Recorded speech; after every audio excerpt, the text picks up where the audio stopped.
Hi, my name is Samuel Shropshire. I'm an American citizen living in Saudi Arabia.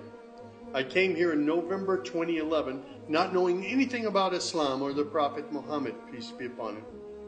Most of what I had heard was extremely negative. In America, our news channels boosted their on-air ratings by regularly sensationalizing breaking news of terrorism. Every 30 minutes, one witnessed horrific scenes of bombings and bloodshed and murder, often one Muslim group fighting against another Muslim group. As killings and beheadings took place, there were always the shouts of Allahu Akbar, Allahu Akbar, God is great. I was invited here to Saudi Arabia by Safi Kaskas to work on what was known as the Q Project. Dr. Kaskas wanted to produce a new, easy-to-read American translation for the next generation of young Americans. Since I could not read or speak Arabic, I wasn't doing any translation work. I was simply invited here to check the English to make certain that this new interpretation of the Quran was easily understood. My work, of course, required that I read the Quran over and over again. Well, as you can imagine, having no knowledge of Islam, I had hundreds and hundreds of questions. I was shocked as I read to find that Jesus, peace be upon him, was often mentioned in the Quran. Jesus was presented as one of the greatest prophets. And even the story of the virgin birth was mentioned there. Many of the miracles that Jesus had done, I found them in the Quran. There were even a couple of Jesus miracles mentioned in the Quran that were not mentioned in the Bible. Evenings were mostly spent alone in a bedroom that had been set up for me in Dr. Safi's office. At night, I would stand on the balcony of that building and I would look across a very busy boulevard to a mosque. And I would hear the calls to prayer. I would see men and women coming to the mosque and leaving the mosque. Children were playing football in the mosque parking lot. Except for the minaret, it appeared to me to look like a typical Christian church in America.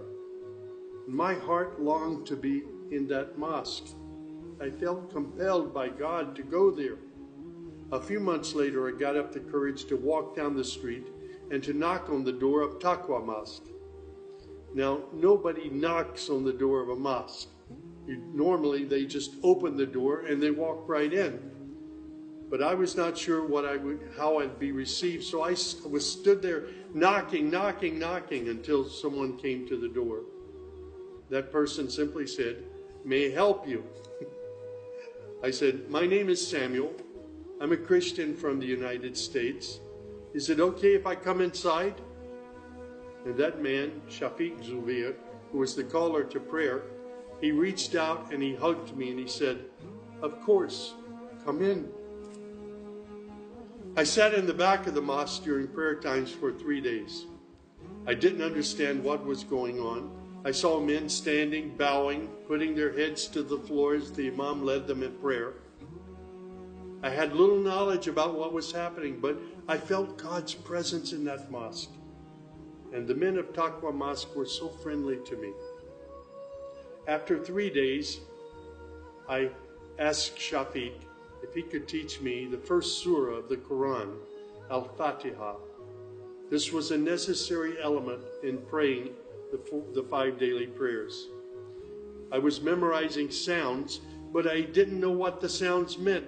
So I started comparing them with an English translation I had, and I realized that there was nothing in Al-Fatiha that was inconsistent with Christian teaching.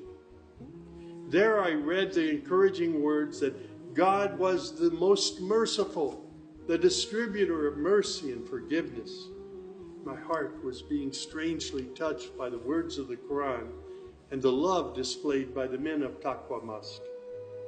Dr. Sadiq Malki would later drive me to the Islamic Education Foundation in Al-Hamra, neighborhood of Jeddah, where I said Al-Shahada. According to Islam, we're all equal. There's none above another. There are scholars, but their role is educational. As for the relationship with God, it's personal, it's direct. The faith itself is simple and clear. It's summed up in just 6 points. There is one true God who is unlike any other being. He is neither born nor does he give birth. He has neither spouse nor offspring. Nothing is comparable to him. He's all-powerful. He knows everything perfectly. He is the most merciful. Secondly, a belief in angels who are indeed the servants of God. They obey God's bidding and they do whatever they're commanded to do. They don't have any free choice. Thirdly, there's a belief in divine revelations. Islam acknowledges that God revealed scriptures including the Torah, the Gospel, the Psalms. However, down through the ages, many of these divine revelations had become distorted and somewhat corrupt. The Quran, which also contains God's revelations, is intact. It hasn't changed from the very beginning. The Quran, which also contains God's revelations, is still intact in its original form. Fourthly, there's a belief that in all earlier prophets and God's messengers, not just Muhammad. They believe in Abraham and Isaac and Moses and Jesus and hundreds of other prophets. They believe that the prophets were the best of mankind. Muslims believe in the last day. That's to say, this includes the belief in all that God and his messenger have told us about what happens after death, including recording of good and bad deeds, the resurrection and the gathering of all creatures, the reckoning that will take place on the great judgment day, the prophet's intercession, as well as heaven and hell. Man's ultimate aim will be to save himself on that day. Muslims believe in the divine destiny of predestination. Whatever God wills is certain to take place, and what he has not willed will never take place. This present life is a test for man, and man should endeavor to pass this test. These tenets of faith appeared to me entirely consistent with human nature. And then I asked, how can one become a Muslim? My search showed me that one needs to fulfill 5 specific duties, which are called the pillars of Islam. These are: first, a declaration to believe and to say verbally, I witness that there is no other deity other than God, and that Muhammad, along with all the other prophets, is God's messenger. Prayer is an important part of a Muslim's life. Muslims seek to maintain the 5 daily prayers. These are spread out over the day and night. Thirdly, there's the zakat. 2.5% of one's property is an obligatory charity, provided that one owns more than a certain threshold and holds it for a year. Then there's fasting. Fasting is an important part of the Muslim's life. Muslims fast throughout the month of Ramadan. They do this every year, abstaining from all food, drink, and sex, from dawn till sunset. One must also refrain from futile arguments and quarrels and forbidden things. The month provides a unique spiritual uplift for all Muslims. Then there is the pilgrimage or Hajj. This is performed in Mecca and its surrounding areas. It's a duty to fulfill this pilgrimage once during one's lifetime, provided that one is physically and financially capable of doing so. People often ask me, Sam, how did you become a Muslim?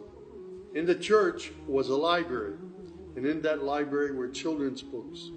One of the books my mother got over and over again was called The God of Abraham. In that book were beautiful color photos of camels and deserts. She would read me the story of Abraham, how he was commanded by God to leave his mother and father because they were worshiping idols.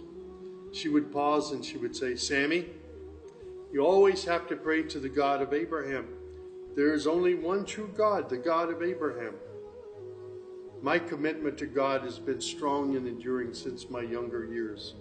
And now I have found absolute peace in Islam, in a faith that I once thought was hostile. I found friendship and hope amongst a fraternity of other Muslim brothers and sisters. I have found a family of believers.